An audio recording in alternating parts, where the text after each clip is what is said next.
Hollis Robbins. I'm Dean of Humanities at University of Utah, and I certainly like the idea that I can tell people, say, why humanities? Well, Peter Thiel says you should study humanities. I know that you didn't exactly say that, but I'll use it for my own ends. It was a relative argument. It was a relative argument. But I'm interested in listening to you, trying to figure out the admixture of optimism and pessimism.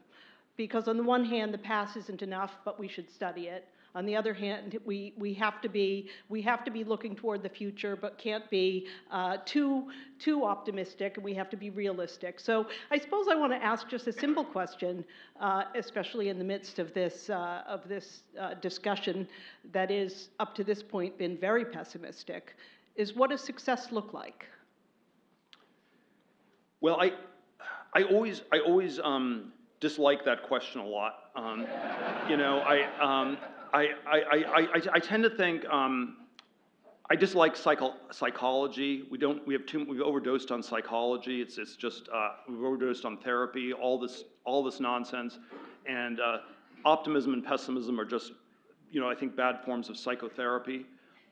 They are, you know, they are in some sense at the extreme limit case. They're the same thing. You know, extreme optimism, it's like, okay, you just need to sit back and watch the movie of the future unfold and eat some popcorn. You don't need to do anything. The singularity is near. It's that Ray Kurzweil type thing. That's extreme optimism. Extreme pessimism is, you know, die with dignity, or not very much, but, you know, and nothing you can do. And it's because extreme optimism and extreme pessimism, you know, extreme optimism is denial. Extreme pessimism is acceptance, but they both sum up to sloth. They're both forms of extreme laziness where you're not going to do anything.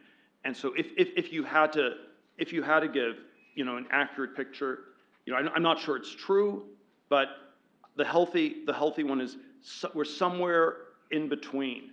You know, it is not destined that this planet is going to self-destruct. It's not destined that it's going to become a totalitarian one-world state. There is some path in between. It's hard. We shouldn't accept totalitarianism or destruction. You have to fight. You have to work on it, and that's sort of where I always get back to some form of individual human agency. You know, the indomitability of the human spirit, and but it can't be guaranteed. As soon as you make it too optimistic or too pessimistic, that's you're lost. Peter, I'm Rick Schwader.